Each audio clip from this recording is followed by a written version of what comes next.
My name is Paige Afton and I'm 32 years old.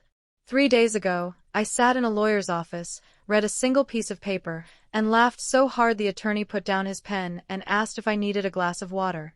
My parents hadn't spoken to me in 2 years. Not a birthday card, not a single text. Then their lawyer sent me one document, 1 page. They needed my signature to sell my grandfather's lake house, the only place in the world that ever felt like home.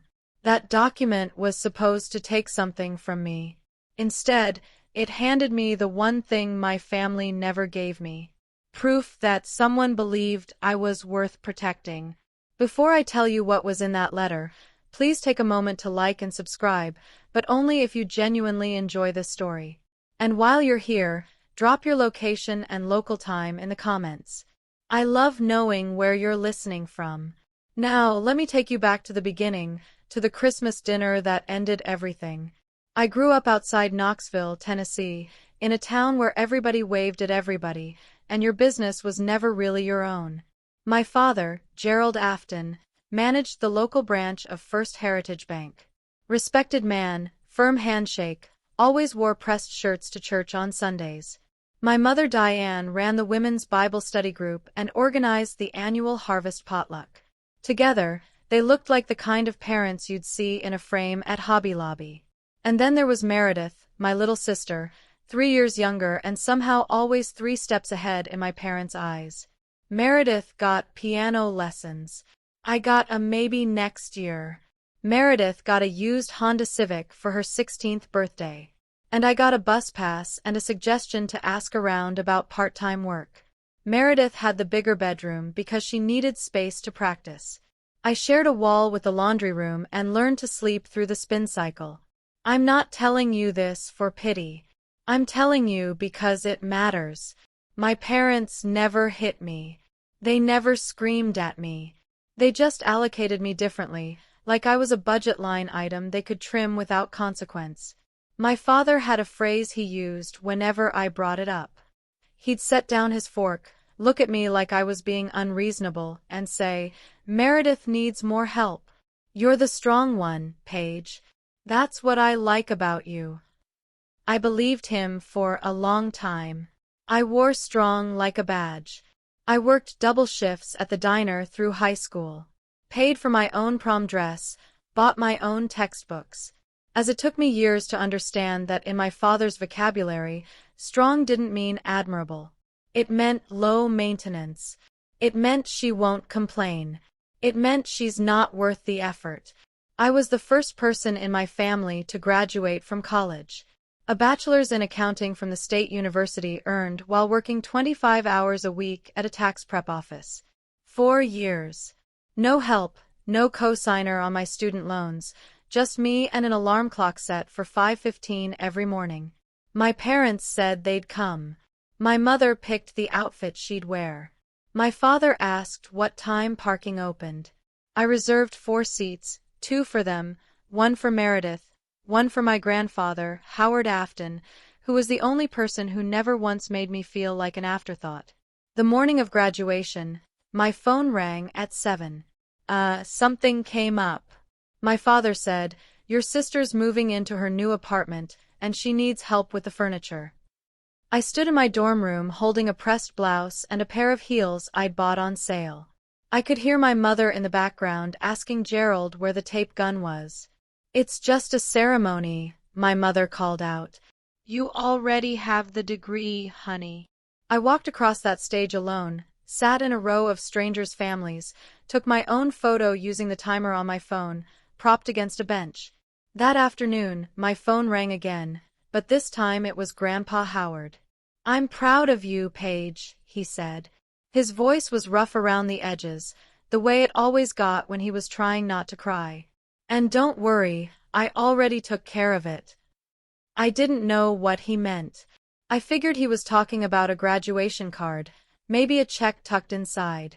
I wouldn't understand what Grandpa Howard meant that day for another 7 years. I met Daniel Reeves when I was 26. He was rewiring the office building where I just started as a junior accountant. I heard him before I saw him, singing under his breath while tracing a conduit line behind the ceiling tiles. Something by Johnny Cash. Off-key, but committed. Daniel was an electrician, licensed, bonded, and running his own one-man operation out of a second-hand van with his name stenkled on the side. He worked 14-hour days. His hands were calloused and his boots were scuffed, and he brought me wild flowers from a gas station on our third date because he said the florist was closed and he didn't want to show up empty-handed. We got married when I was 28. Small ceremony, courthouse steps. Grandpa Howard had passed away 3 years earlier, and I still felt the hole he left every time something good happened, and I couldn't call him. My parents came to the wedding briefly.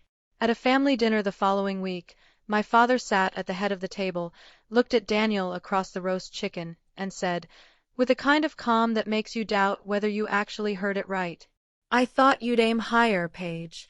An electrician. That's a downgrade." My mother pressed her lips together. Meredith scrolled her phone. Daniel didn't flinch. On the drive home, he stared ahead at the road and said, "I don't need your dad to respect my job, but I need him to respect you." I wanted to cut contact right then. I almost did, but Grandpa Howard had only been gone 3 years. And something in me kept holding on. Some stubborn belief that he'd want me to keep trying, keep showing up, keep being the strong one. So, I stayed for a little while longer. It happened at Christmas. 15 people packed into my parents' living room. Aunts, uncles, cousins, the kind of crowd where someone's always refilling the sweet tea and nobody notices when the music changes. Meredith pulled me aside in the kitchen. She needed $5,000. Third time she'd asked.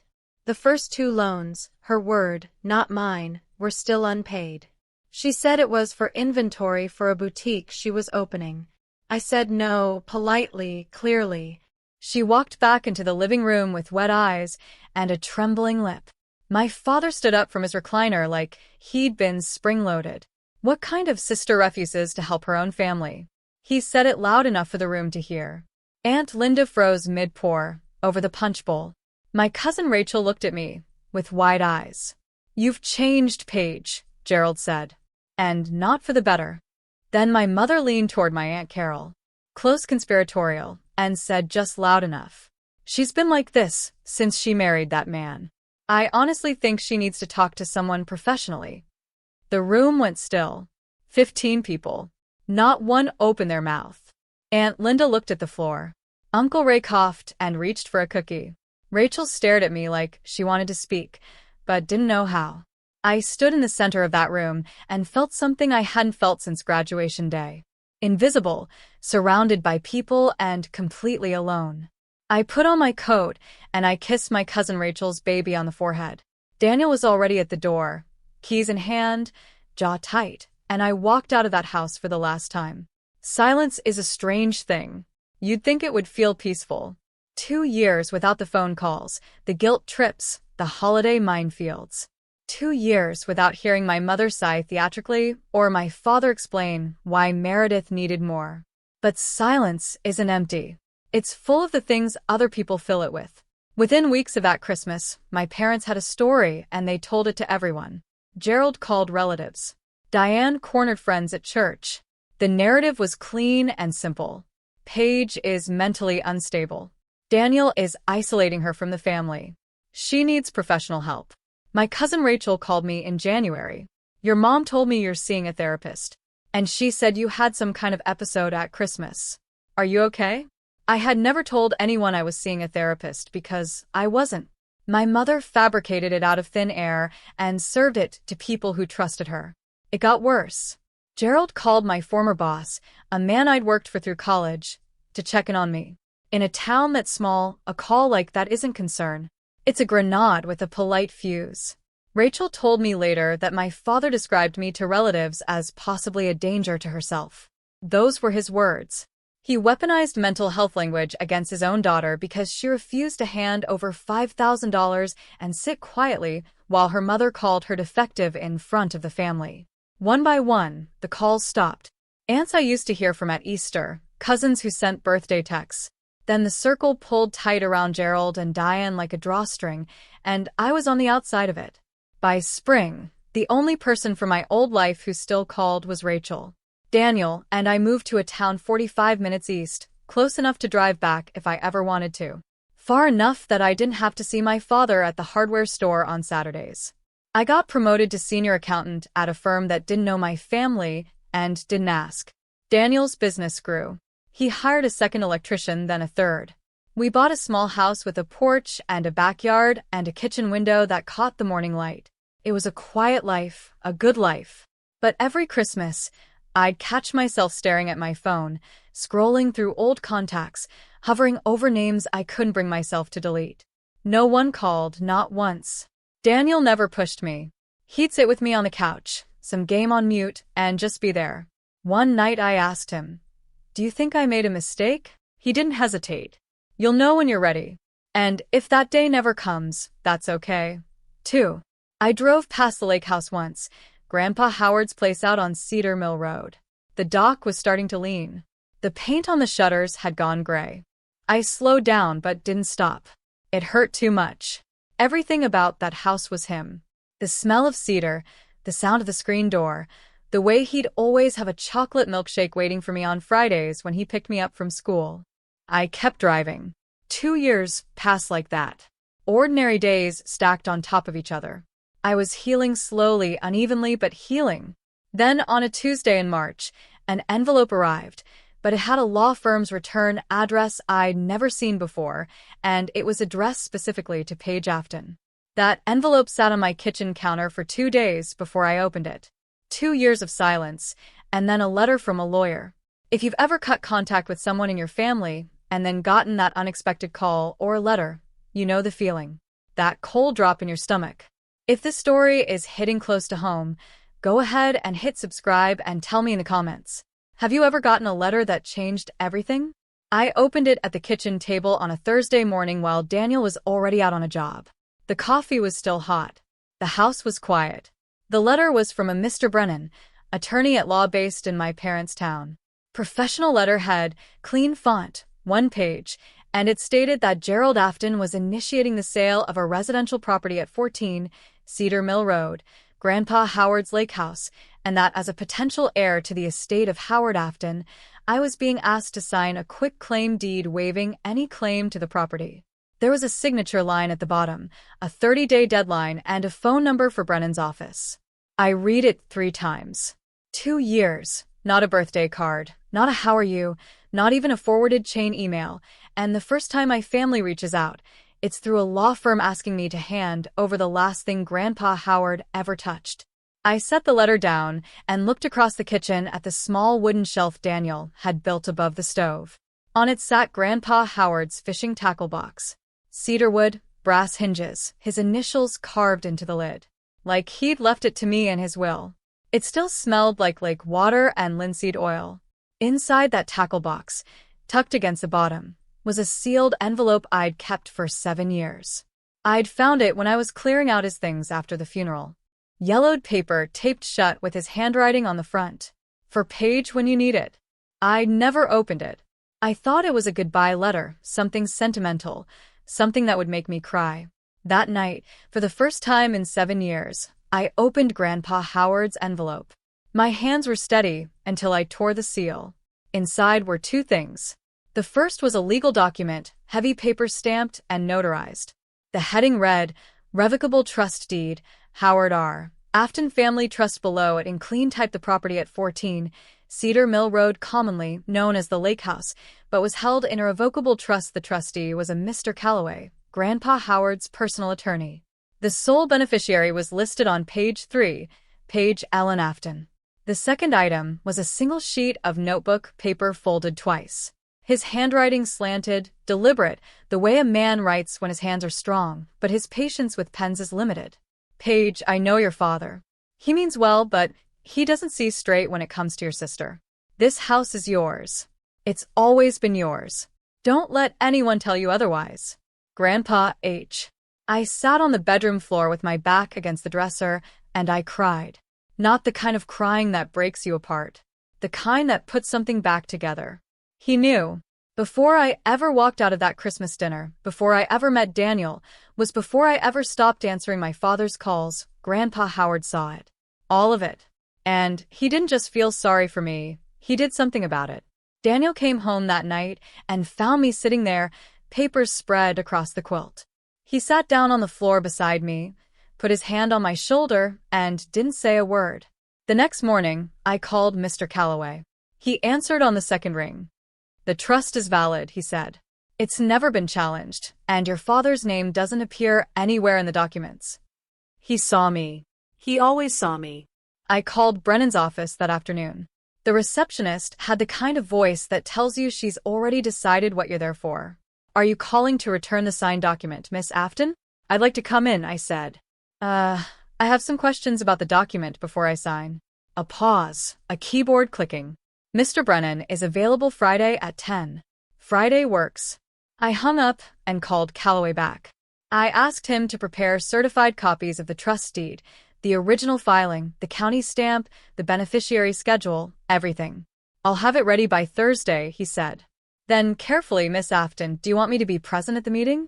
"No, but I'd like you available by phone." "Understood." I spent the next 5 days doing something I hadn't done in 2 years. I prepared, not emotionally. I was past that. I prepared the way an accountant prepares for an audit. Documents in order. Facts in rows. Nothing left to assumption. I read the trusted front to back 3 times. And I pulled the county clerk's filing records online to confirm the transfer date. I compared it against the probate records from Grandpa Howard's estate and confirmed what Calloway had told me. The lake house was transferred into the trust before Howard died. It never passed through probate. Gerald never inherited it. He just assumed he did. And nobody ever told him otherwise because the only person who knew was Grandpa Howard, and Grandpa Howard had his reasons. Daniel asked me on Thursday night if I wanted him to come along. I shook my head. "This one's mine." He kissed my forehead and handed me a thermos of coffee for the drive. The night before the meeting, Rachel called. "I need to tell you something," she said. "Your dad's been calling everyone, not just family. Everyone. He's stressed, Paige. Like, really stressed about the house? About Meredith's store? It's in serious trouble. She took out business loans. Your dad co-signed all of them." I sat on the porch and let that settle. The crickets were loud. Daniel was inside, washing dishes. Rachel kept going. "8 months ago, your dad refinanced the mortgage on the house, their house on Burwood, and put the money into the boutique. Your mom signed off on it. Now the boutique's tanking, the loans are due, and your dad owes the bank on his personal guarantee. I think it's around $180,000. $180,000. My father, the banker, the responsible one, the man who told me Daniel was a downgrade, had gambled his retirement and his home on Meredith's clothing store. He found a buyer for the lake house," Rachel said. $320,000, enough to cover the guarantee and keep the boutique going another 6 months. And the only thing standing between him and that sale is my signature. Paige, he told everyone you'd sign. He said, Paige has no use for that house anyway." I stared at the dark tree line beyond our backyard. The same skies stretched over Cedar Mill Road. "Thank you for telling me, Rachel. What are you going to do?" "I'm going to that meeting." Friday came. I set Grandpa Howard's tackle box on the passenger seat, the one that still smelled like cedar and lake water. I tucked the folder of trust documents into my bag. Then I drove 45 minutes back to the town I'd left behind.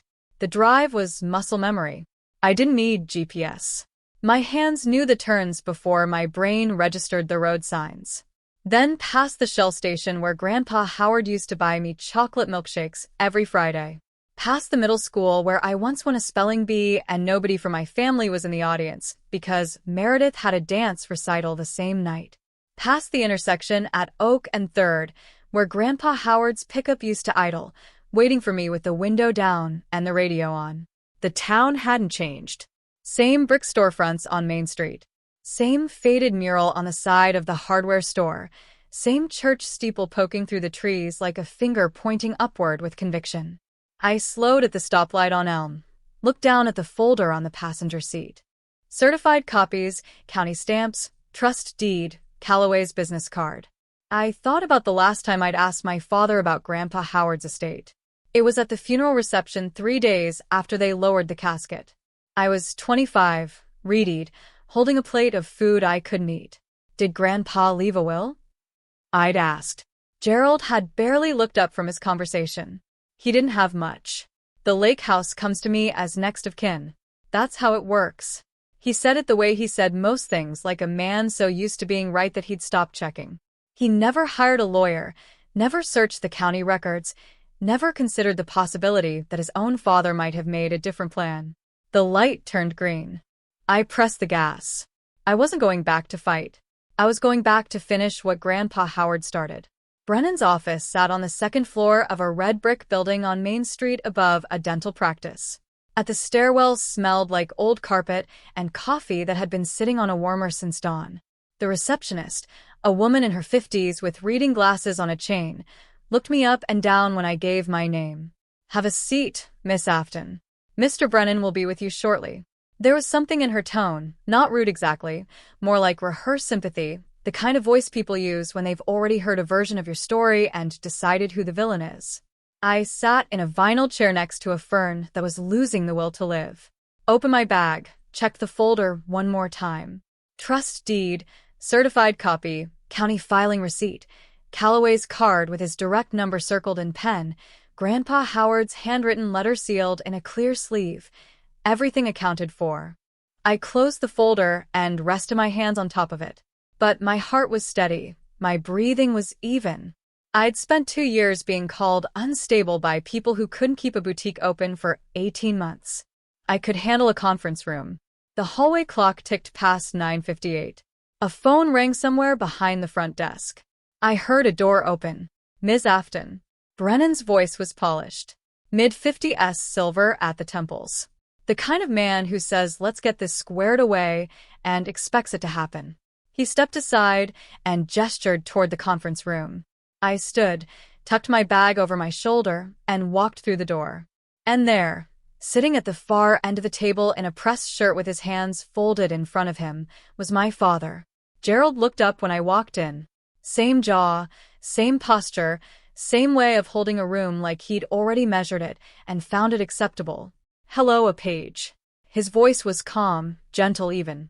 The concerned father register pitched just low enough to sound caring, just controlled enough to remind you who's in charge. I stopped 2 steps inside the doorway and looked at Brennan. I was told this was a meeting between me and your office. Brennan adjusted his tie. Mr. Afton asked to be present. I thought it might facilitate things. Facilitate? I repeated the word the way you'd hold up a garment in the wrong size. Studied it, set it back on the rack. I sat down across from my father, set my bag on the chair beside me, placed my folder on the table, didn't open it. Gerald leaned forward, elbows on the mahogany, and smiled. Sit down, sweetheart. Let's get this done quick. I know you're busy. I am. Look, he said, tilting his head in a way that was supposed to look conciliatory. I know things have been difficult, but this isn't about us. This is about the house. Your grandfather would have wanted this. He used Grandpa Howard's name. He sat across from me in a lawyer's conference room, the first time we'd been in the same space in 2 years, and he used the name of the one person who ever stood in my corner to try to move me out of it. My fingers rested on the edge of my folder. That was when I knew this was never going to end unless I ended it. Not with anger, not with a scene, with the truth. Sitting in a manila folder on a conference table, waiting to be read, Gerald straightened in his chair and clicked into sales mode. The same cadence he used at the bank when explaining loan terms to people who didn't read fine print. The house has been sitting empty for years, he said. No one's using it. Yeah, I've got a buyer ready to close at $320. Your sister's business needs a bridge loan, and this solves the problem clean. Brennan slid a document across the table. I looked down at it. Quick claim deed in bold at the top. A signature line at the bottom with my name typed beneath it. I picked it up and read it slowly. Every word, every clause. The room was quiet except for my father tapping his index finger against the table, a rhythm he probably didn't know he was making. I set the document down. You haven't asked me how I am. Gerald blinked. What? In 2 years, this is the first contact, and it came through a law firm. I kept my voice flat, not angry, just clear. You didn't call, you didn't write, you sent a lawyer. He shifted in his seat. And we've been trying to reach you. My phone number hasn't changed. Brennan cleared his throat. Gerald ignored him. Paige, I'm not here to rehash the past. I'm here to handle a piece of property. That's all. And if I don't sign, the tapping stopped. Gerald's jaw tightened the way it always did when someone challenged a number on his spreadsheet. Then we all wait longer. It costs everyone more money. Don't make this complicated, Paige. Don't make this complicated. The same man who told 15 people I was mentally unwell. The same man who skipped my graduation. The same man who called my husband a downgrade. Don't make this complicated. I leaned back in my chair. Before I do anything, I'd like to understand why I wasn't told about the sale before a lawyer sent me a letter. Gerald's expression shifted. Not a crack exactly, but a recalibration. He turned to Brennan the way a man turns to a witness stand. We haven't been able to reach her, he said. Not to me, to the lawyer. She cut off the entire family 2 years ago. No explanation. No explanation? I repeated. Diane and I have tried everything. Gerald shook his head slowly, performing sadness the way he performed everything with structure. She's been going through a difficult time. He was doing it again. The same playbook, same stage directions. Tell the room I'm broken. Make the room feel sorry for him. Brennan was writing something on his legal pad. I couldn't see it. Her husband, Gerald added, dropping his voice a notch, has been a bit controlling. We worry about her environment. I felt my pulse tick up, not from fear, from the precision of it. 2 years later. Oh, and the script hadn't changed by a single word. He'd rehearsed it so many times, it sounded like gospel. Brennan set his pen down and glanced at me. I could see the question forming behind his eyes. Is this true? I didn't defend myself. I didn't correct the record. I didn't list the receipts. I looked at my father, held his gaze, and said, Are you done? Something shifted in his face. The smile didn't disappear. It froze like a projector catching on a frame. I'd seen my father handle resistance before. Employees, loan applicants, me when I was younger. He'd never seen me stop resisting. Gerald's phone buzzed on the table. He glanced at the screen and held up a finger. 1 second, he answered. Speaker wasn't on, but in a room that quiet with the kind of cheap speakerphone Gerald owned, you didn't need it as Meredith's voice came through sharp and thin. Did she sign yet? Dad, I need to know by Monday.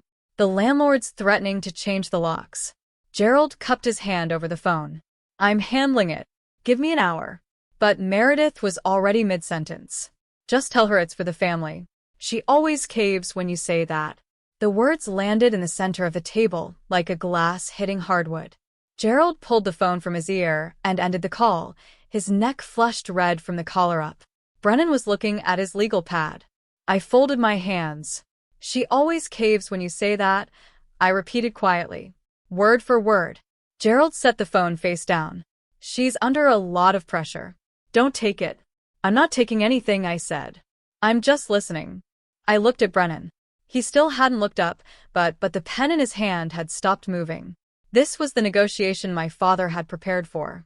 Push the paper across the table, invoke Grandpa Howard's name, wait for the obedient daughter to sign, and drive home by noon. Instead, he was sitting in a room where his youngest daughter had just confirmed out loud to a witness that the whole thing was a performance, a machine. Push the lever. Watch Paige fold. I didn't fold. And in that small silence after Meredith's voice faded and the room reset itself, I made a decision. They weren't getting a signature. They were getting a conversation they should have had 2 years ago. Gerald stood up. The chair screeched against the floor. Paige, I've been patient. Sign the paper. He pointed at the quitclaim deed like it was a ledger that didn't balance. This house means nothing to you. You haven't been there in years. You're right, I said. I haven't because the last time I visited you told my husband he was a downgrade. Gerald waved his hand. That was a joke. It wasn't funny. 3 words. I let them sit there. Gerald pressed both palms flat on the table. You know what your problem is? You hold grudges. Your mother was right. You need help. Professional help. Brennan raised a hand. Mr. Afton, let's keep this productive. Gerald didn't look at him. His eyes were locked on me. If you don't sign this, he said, voice dropping into the register he used to deny loan applications, I will take legal action. I'll file a quiet title motion. A judge will make you sign. I turned to Brennan. Can he do that? Brennan shifted. There are legal avenues, but let's not get ahead of okay, I said. Both men stopped. Oh, okay. I reached for my bag and pulled the folder onto the table. The room felt like the second before a fuse catches. Before we go any further, I said, I have something I'd like to show you. I watched my father's eyes drop to the folder. He didn't know what was in it. Neither did Brennan, but something in the air changed. The way a room changes when the person who's supposed to be losing stops acting like it. I unclipped the folder and opened it, and I set the first page face up on the table. The document slid across the mahogany with a soft hiss of good paper on polished wood. Gerald looked down. The bold header was impossible to miss. Irrevocable Trust Deed. Howard R. Afton Family Trust. This is an irrevocable trust deed, I said. Filed 7 years ago by Howard Afton with the county clerk's office. Gerald's head tilted. What are you talking about? It names me Paige Afton as sole beneficiary of the Lake House property. The trustee is Mr. Calloway, Grandpa Howard's attorney. I pushed the full document, all 8 pages, certified copy, county stamp on the front to the center of the table. You're welcome to read it. The silence that followed had weight. It pressed against the walls of that conference room like a held breath. Gerald didn't touch the papers. His eyes moved from the document to my face and back again, as though he was waiting for one of them to explain the other. Brennan, though. Brennan reached for the trust deed immediately. He turned to the first page. Read it. Turn to the second. Read that, too. Then he removed his glasses, pressed the bridge of his nose, and set the document down very carefully, as though it might detonate. And he looked at Gerald. I've been in enough meetings, quarterly reviews, tax audits, compliance calls to recognize the exact moment a professional realizes the ground underneath the conversation has shifted. Brennan's expression didn't change dramatically. He didn't gasp. He didn't curse. He just looked at my father the way a surgeon looks at an X-ray when the break is worse than expected. And Gerald, still standing, still leaning on the table with both hands, finally stopped talking. The look on that lawyer's face, I will never forget it. I spent 2 years wondering if I was crazy for walking away. 2 years hearing secondhand that my own parents told people I was broken. And then I sat in a room and watched the truth land on a table in black and white. If you've ever been doubted by the people who are supposed to believe in you, hit that like button. This one's for you. Brennan set the document down and looked at Gerald. The way a man looks at a client who has just made his job significantly harder. Mr. Afton, he said, and the formality in his voice was new. Were you aware that your father established an irrevocable trust for this property? Gerald's mouth opened, closed, opened again. That can't be right. The house was part of his estate. It came to me through probate. Brennan picked up the trust deed again, turned to the filing page, and read the date. Then he looked back at Gerald. According to this document, the property was transferred to the trust 3 years before your father passed away. But if this is accurate, and the county filing stamp suggests it is, the lake house would not have passed through probate. It would have been excluded from the estate entirely. Gerald stared. That's impossible. The county clerk's office would have the original on file, Brennan continued, speaking now with the deliberate calm of a man measuring every word for liability. I'd recommend verifying, but this copy appears properly executed and notarized. Gerald turned to me. His face had gone the color of old drywall. Where did you get this? From Grandpa Howard. He would never. Gerald's voice cracked along the seam. He wouldn't go behind my back like this. I held his gaze. He didn't go behind your back. He protected his granddaughter. I paused. There's a difference. The conference room was the quietest place in Tennessee. The clock on the wall ticked. Somewhere outside, a truck downshifted on Main Street. Gerald slowly sat back down.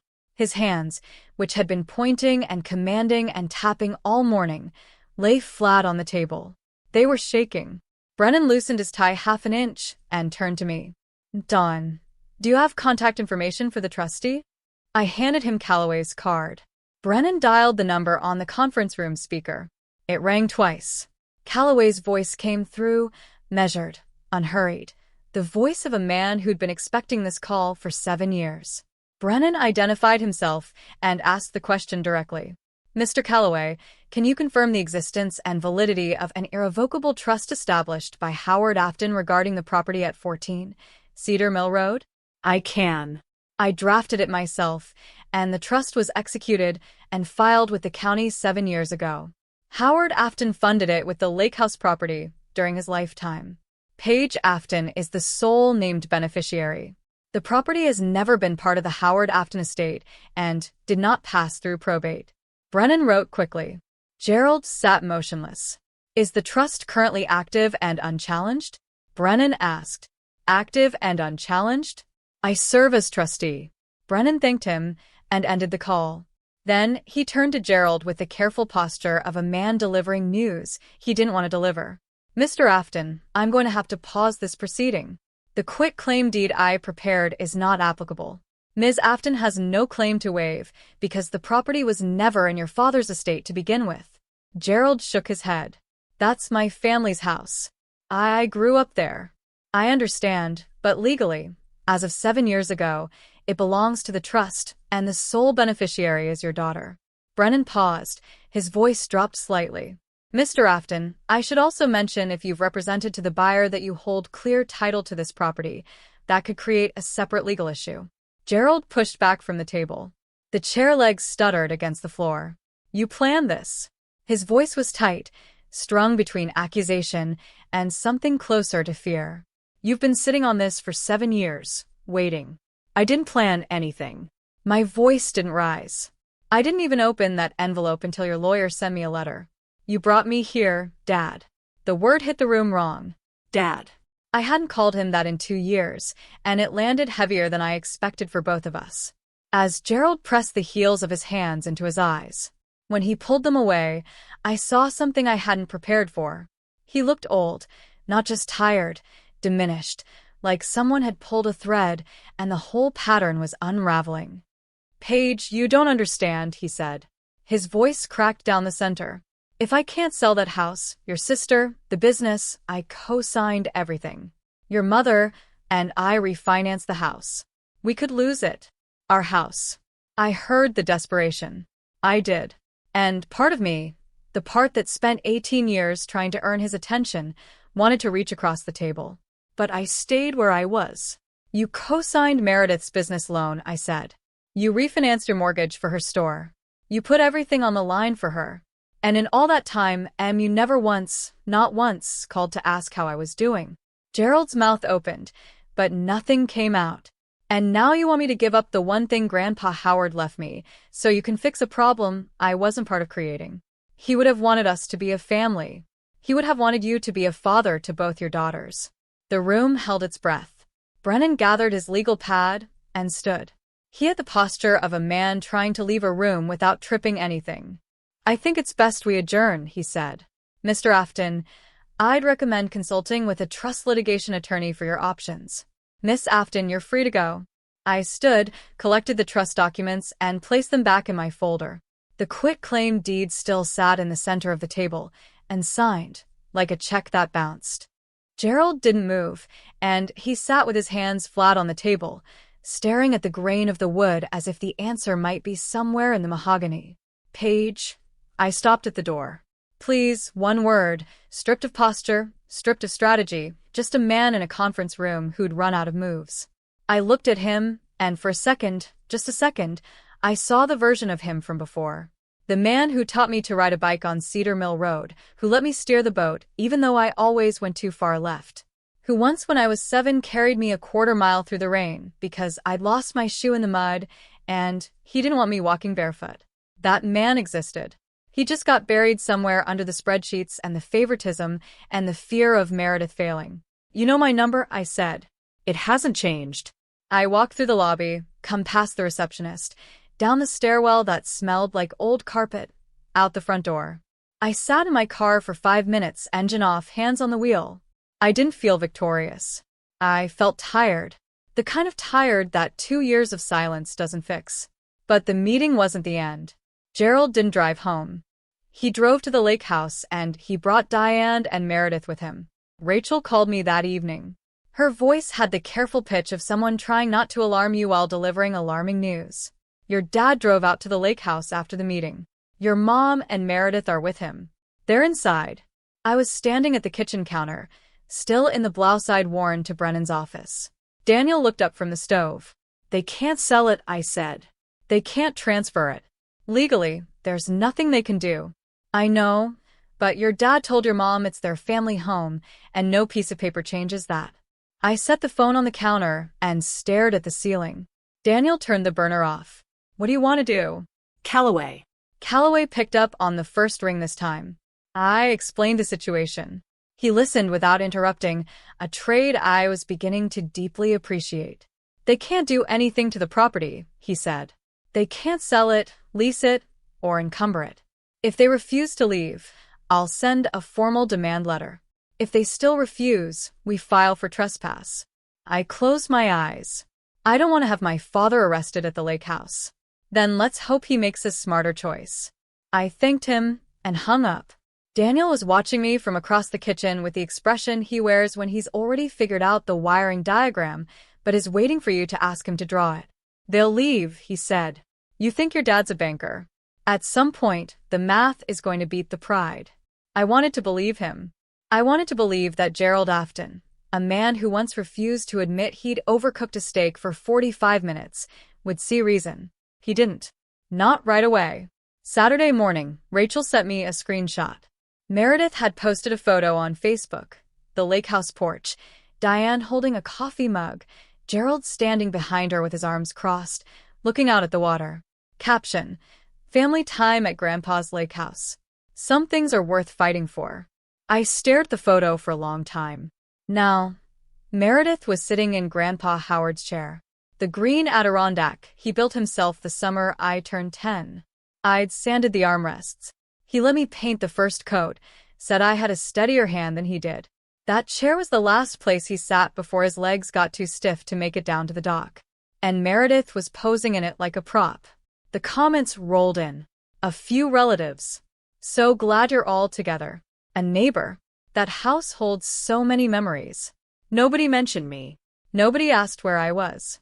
One cousin, Eric, who I hadn't spoken to in a year, wrote, Gerald has every right. It's his father's house. I set my phone face down on the nightstand. Daniel brought me coffee without being asked. Callaway, I said. By Sunday afternoon, a certified letter was en route. Ted Callaway also sent a copy via email for immediacy.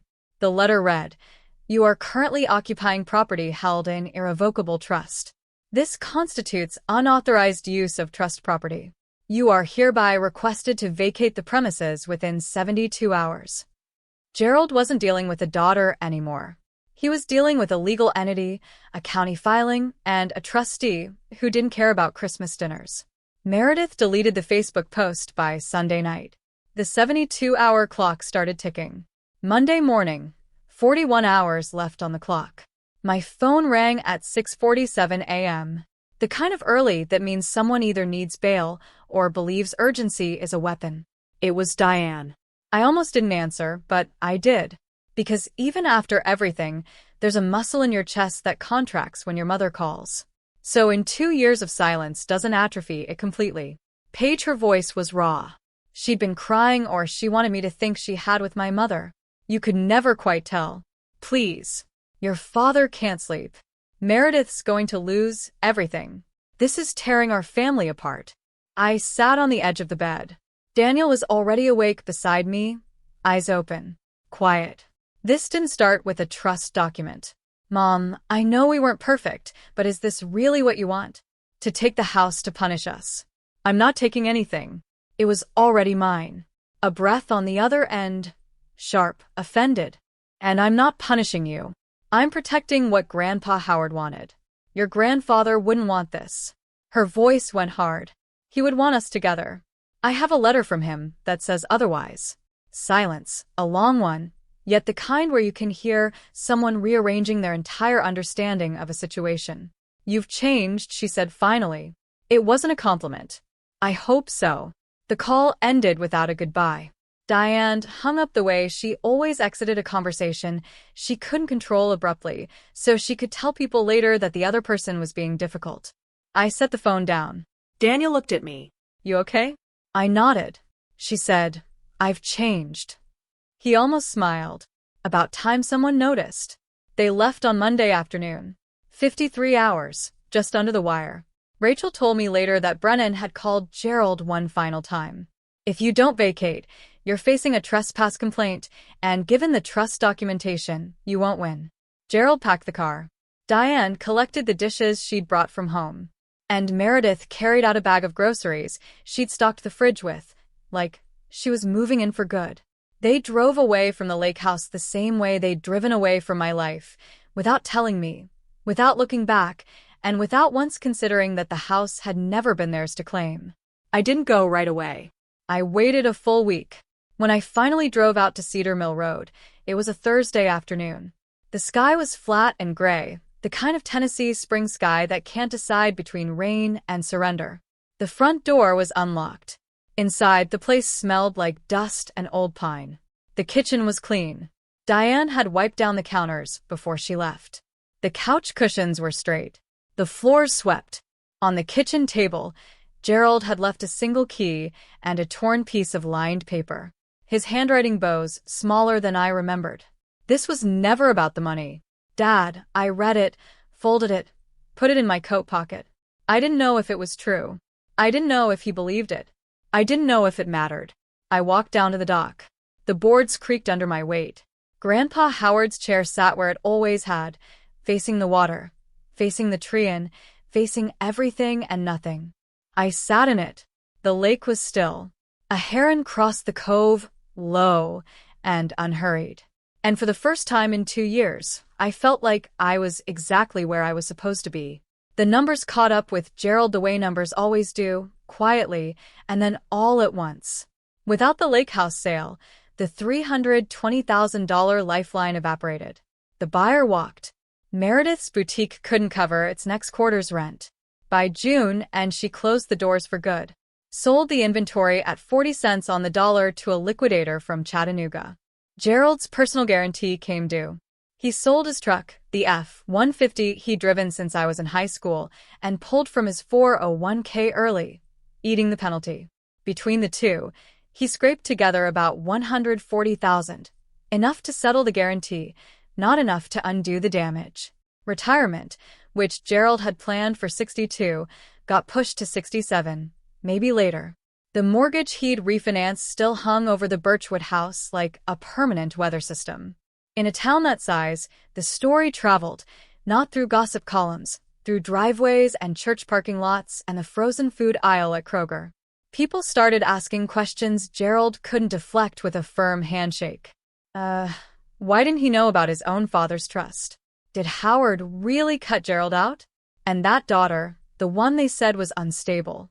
She had the paperwork the whole time. Gerald stopped going to Rotary Club breakfasts. Stopped lingering at the bank after hours. He'd come and go through the side entrance and eat lunch at his desk. Rachel told me all of this in pieces. Not to gloat, and not because I asked. She told me because she thought I deserved to know how the story I'd been exiled from was ending. I listened. I didn't celebrate. I didn't call Gerald to say I told you so. There's no satisfaction in watching your father shrink. There's just the truth and the silence that follows it. Meredith took a job as an assistant manager at a furniture store in the next town over. Not a bad job. Honest work, steady hours. But a long fall from boutique owner, the title she'd embroidered on her business cards and pinned to every conversation for 2 years. She didn't post about it on Facebook. Diane pulled back from everything. She stopped attending the women's Bible study group she'd run for a decade. Stopped organizing the harvest potluck. Stopped showing up to Sunday brunch at the Millstone Cafe, where she'd held court every weekend for as long as I could remember. Rachel told me why. People keep asking about you. How's Paige? Have you heard from Paige? Your mom doesn't know what to say anymore. The narrative she'd built, poor Diane, abandoned by her unstable daughter, suffering in silence, had developed cracks. The trust documents were public record. The timeline didn't lie.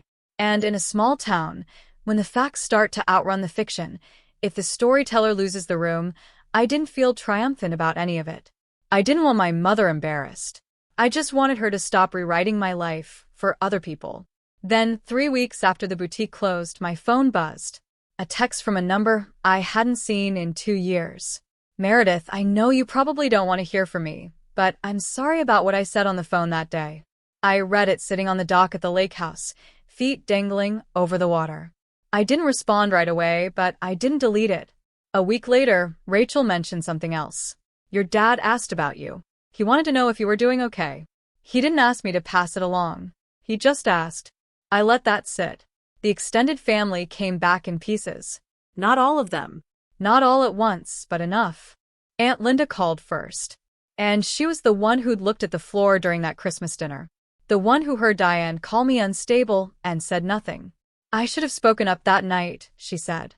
Her voice had the weight of someone who'd been carrying a sentence she couldn't put down. I saw what was happening, and I didn't say a word. I'm sorry, Paige. I thanked her. I meant it. I didn't pretend it erased anything, and she didn't ask me to. 2 cousins texted within the same week. One of them, Marcus, wrote, I always felt something was off. I just didn't know what it was. I understood that. I lived inside the thing, and I couldn't name it for years. How could I expect people on the outside to see it clearly? Not everyone came around. Uncle Ray still believed Gerald's version.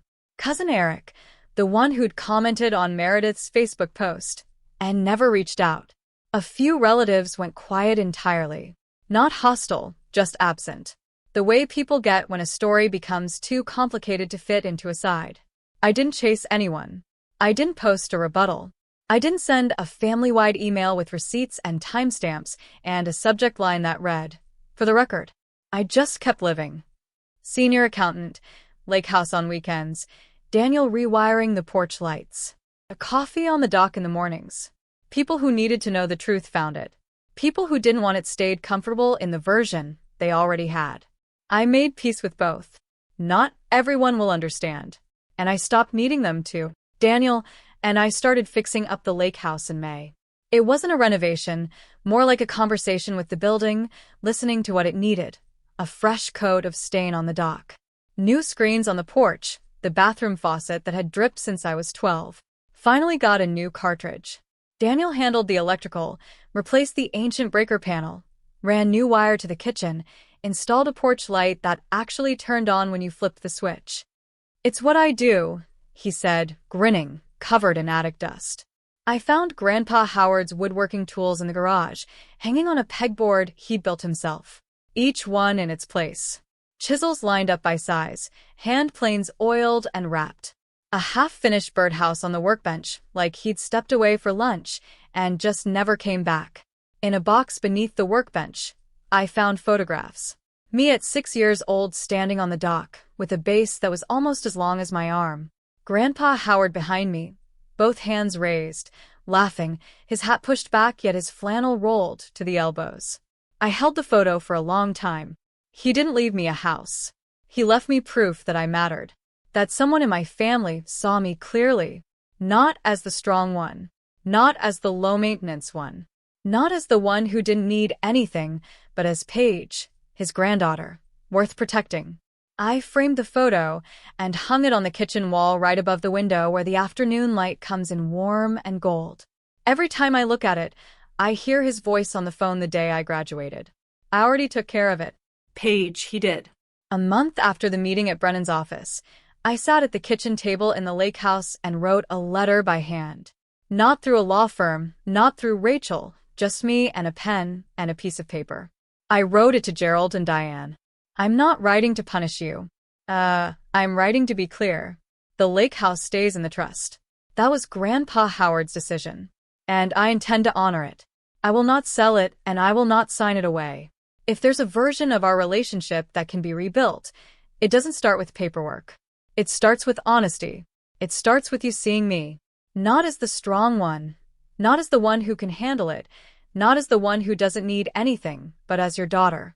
My door is open, but only if you walk through it as my parents, not as people who need something from me. I addressed the envelope, stamped it, and dropped it in the mailbox at the end of Cedar Mill Road. I didn't wait for a reply.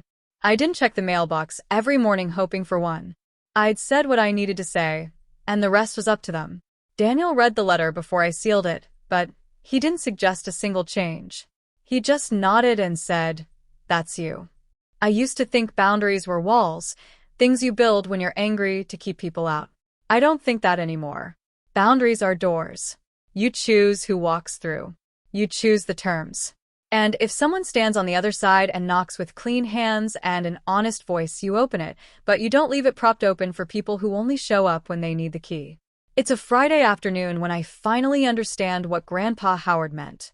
I'm sitting on the dock in his green Adirondack chair, the one I sanded when I was 10, the one I painted the first coat on, the one Meredith posed in for a photo she later deleted.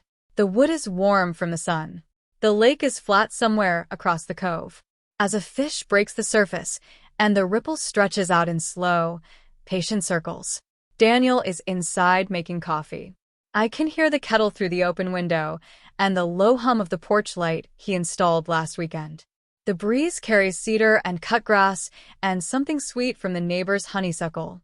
I've got Grandpa Howard's fishing rod in my hands, the old one with the cork grip. He wrapped himself in the reel that clicks when you cast. I haven't caught anything all afternoon, and I don't care. I talk to him sometimes, not out loud, just in my head. The way you do with people who left the room, but never really left. Hey, Grandpa. I found your envelope. I found the trust. I found the letter. A pause. The wind answers. Thank you. I look down at my hands. They're rough now.